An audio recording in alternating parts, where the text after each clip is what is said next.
السلام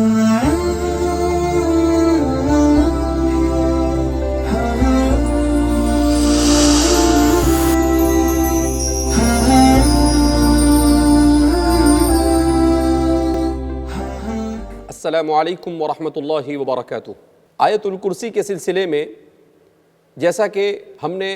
بہت ہی اختصار کے ساتھ آپ کے سامنے اس آیت کی عظمت اور اس کی تفسیر کو بیان کرنے کی کوشش کی ہے،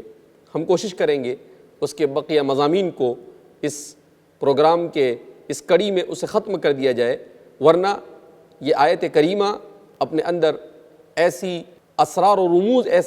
رموز اور ایسے معنی کو لیے ہوئے ہیں کہ اس کو بیان کرنا انسان کی دسترس سے باہر ہے۔ بعض لوگوں نے اس کی تفسیر میں کئی جلدوں میں کتابیں تحریر کی ہے۔ بہرحال تو اس آیت کریمہ میں اللہ رب العزت نے اللہ لا الہ الا هو الحی القیوم لا تأخذہ سنۃ ولا نوم لہ ما فی السماوات وما فی الارض، اس کے بعد بیان کیا من ذا الذی یشفع عندہ الا باذنہ۔ بہت ہی باریک مسئلے کو یہاں پر اٹھایا گیا۔ انسان کی فطرت اور انسان کی طبیعت کچھ اس طرح سے سوچتی ہے کہ وہ کسی بڑے کے سامنے سفارش کرے اور اس کے جتنے بھی مسائل ہیں اس سفارش کے ذریعے سے اس کے مسائل حل ہو۔ اللہ رب العزت نے کہا من ذا الذی یشفع عندہ الا باذنہ، کہ اگر اللہ رب العزت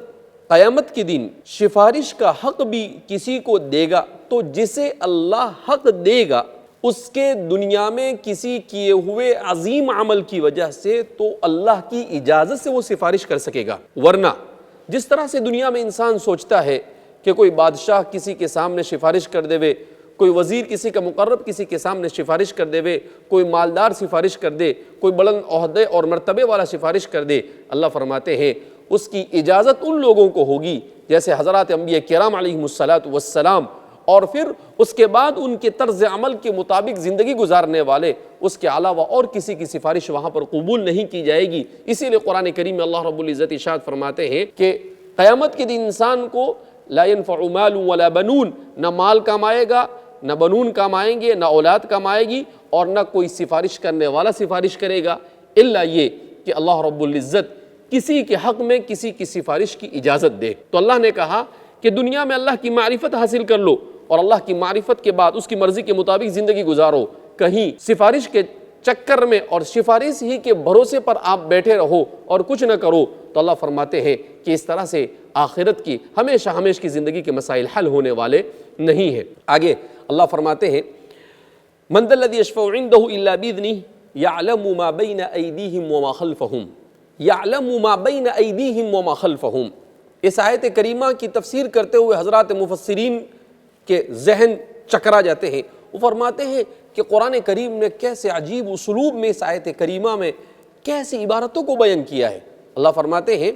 یعلم ما بین ایدیہم وما خلفہم، وہ جانتا ہے ماضی کے تمام چیزوں کو، وما خلفہم، اور جو کچھ بعد میں قیامت تک مستقبل میں ہونے والا ہے اسے بھی۔ بعض حضرات نے کہا اس کا مطلب یہ ہے کہ وہ غیب کی تمام چیزوں کو جانتا ہے، وما خلفہم، اور جو وما بین ایدیہم جو شہود ہے انہیں بھی اللہ رب العزت جانتا ہے۔ بعض نے کہا کہ وہ بڑی چیزوں کو بھی جانتا ہے اور چھوٹی چیزوں کو بھی جانتا ہے، غرض کہ دنیا کی ہر چیز کے ماضی، حال اور مستقبل، اس کی ابتدا، اس کی انتہا، اس کا انجام، تمام کے تمام چیزوں سے اگر واقف کوئی ذات ہے تو وہ صرف اور صرف اللہ کی ذات ہے، اس کے علاوہ اور کوئی نہیں ہے جو کائنات کے ہر ذرے اور ہر چھوٹی بڑی چیز کے ما لہو وما علیہ سے مکمل طور پر واقف ہو۔ ایسی ہی ذات ہے جس کی عبادت کی جا سکے اور اسی کو معبود مان کر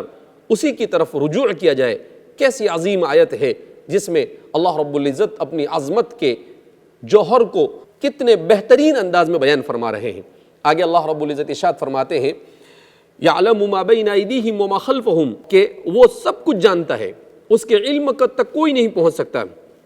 ولا یحیطون بشیء من علمہ الا بما شاء، لا یحیطون بشیء من علمہ، اس کے علم میں سے ذرہ برابر کسی چیز کا احاطہ نہیں کر سکتا ہے کوئی بھی، الا بما شاء، ہاں مگر وہ جس کو وہ کچھ بتا دینا چاہے۔ کیا مطلب؟ انسان اگر اپنے علم پر اتراتا ہے، اگر انسان کو اپنی معلومات پر اکڑ ہے اور فخر ہے، اللہ فرماتے ہیں کہ تمہیں اتنا ہی آتا ہے جتنا ہم سکھاتے ہیں، چاہے وہ نبی ہو، چاہے وہ ولی ہو، چاہے وہ سائنسداں ہو، چاہے وہ فلسفی ہو، چاہے وہ مفکر ہو، کوئی بھی ہو،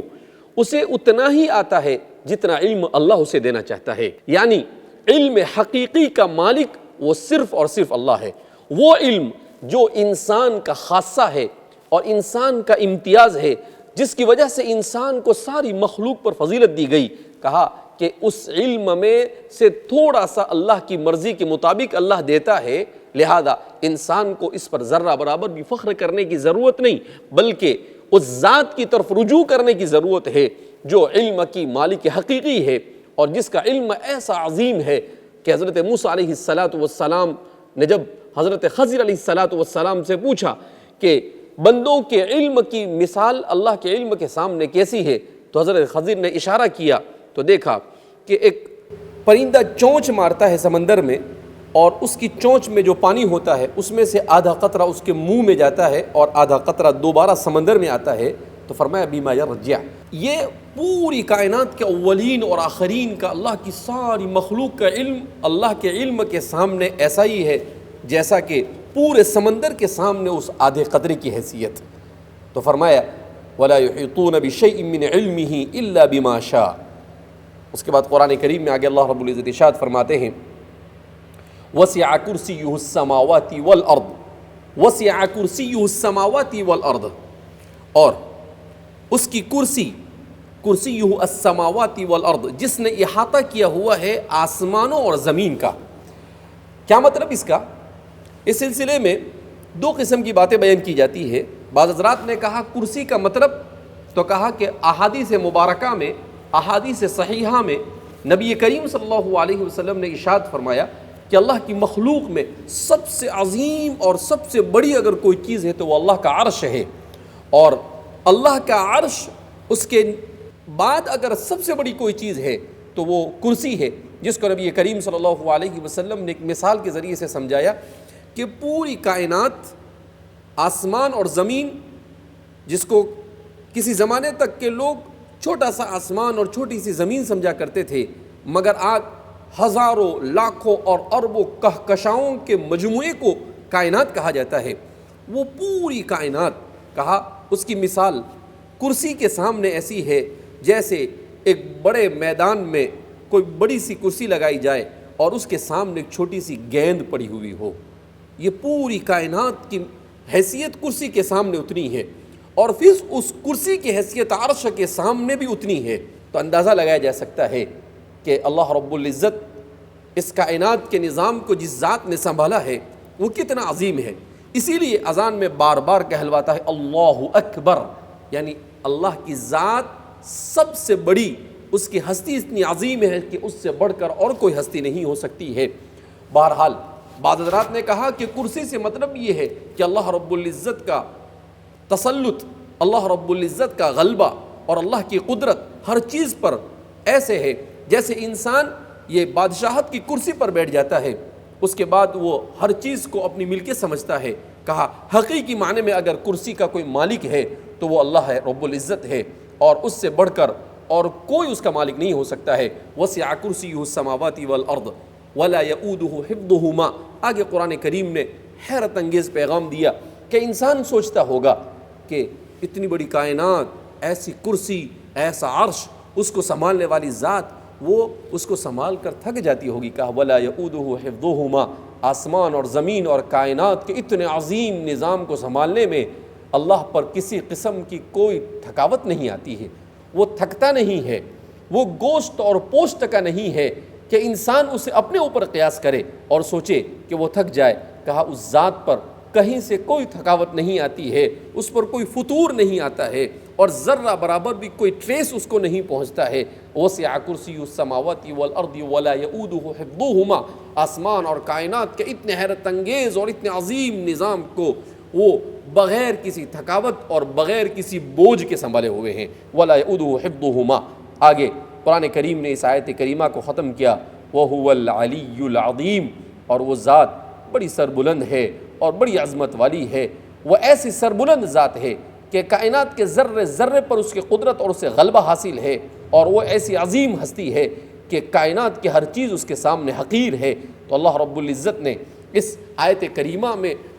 کتنے حیرت انگیز انداز میں اپنے تعارف کو پیش کیا کہ شرک اور کفر کی تمام کے تمام آلائشوں کو انسان کے ذہن سے ملیامیٹ کر دیا، اور انسان کو اللہ کی ذات کی معرفت عطا فرمائی۔ اسی لیے اس آیت کریمہ کو حق حاصل ہے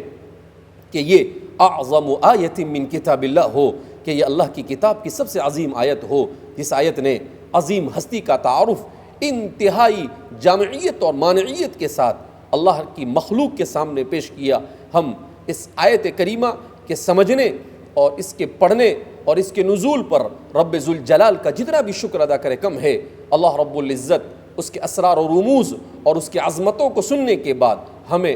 دل کی گہرائی کے ساتھ اس کا شکر ادا کرنے کی توفیق مرحمت فرمائے، اور مواظبت کے ساتھ، اہتمام کے ساتھ، التزام کے ساتھ نمازوں کے بعد اپنے بستر پر اور دن کو شروع کرتے وقت، رات کے شروع ہوتے وقت ہمیشہ اس کا ورد رکھنے کی اور اسے پڑھنے کی توفیق مرحمت فرمائے۔ اللہ رب العزت اس کتاب سے مجھے اور آپ کو اس آیت کریمہ کی برکت سے مناسبت پیدا فرمائے، اور قرآن کریم